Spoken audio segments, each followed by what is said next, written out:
Saul allowed the pressure of the circumstance to push him into making a hasty and anxious decision. And I want to stress that. I want to stress that because so many times, we make mistakes. Not because we don't know better, but because in the pressure point of the situation, we make a hasty decision. How many times have you made a stupid decision because you felt pressured into doing it? And I want you to get this, that you cannot allow the pressure of your situation to push you to make a decision that's going to force you out of character. And I try to tell Christian people this all the time. Look, it is not the fact that you go to church and that you love God. Don't tell me that you're a Christian while you're in church. I don't want to hear that while you're in church. But show me you're a Christian when pressure hits your life and you respond in the right kind of way.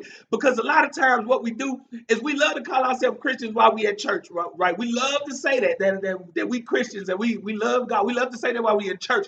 But when the pressure hits your life, right, your character don't show that you're a Christian. And here's my thing, that Saul allowed the pressure of his situation force him into making a decision.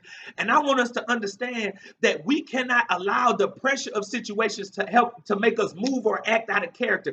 But here's the thing, you have to learn to move and act with patience while dealing with the pressures of life. And I think that that's all about character. And this is why I stress on Wednesday nights, because your walk with God is not here so much for your outer man, but it's here for your inner man. It's here to build you up. It's here to grow you. It's here to mature you from the inside. And I try to get people to understand this, that what God wants to do is he wants to mature you on the inside and give you inner strength. God's work is to build your inner strength, your inner character. Anybody can be a good person while the situation is calm.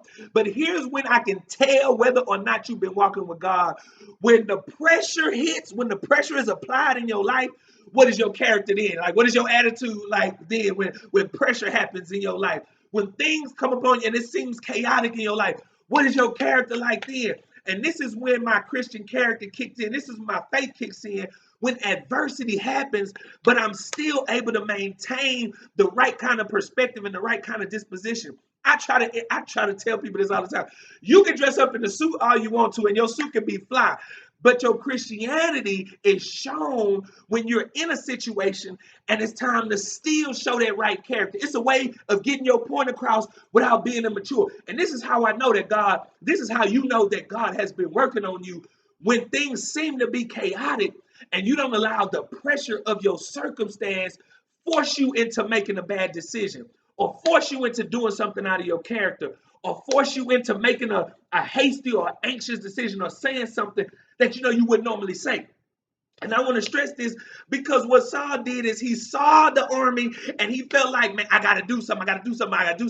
Instead of waiting on Samuel to get there and doing it the right way. And I want you to get this because it's very easy, right, to let the outside circumstance influence your inner. Come on, I don't want to go too churchy, but I want you to understand that you got to keep the things on the outside. A boat starts to sink, when the water starts coming from the outside, and guess what? Come on, you get what I'm saying. And as long as you keep things on the outside, keep your character straight, you'll be able to handle it. But as soon as you allow the things on the outside to come in and start flooding you on the inside, that's when you lose control. And so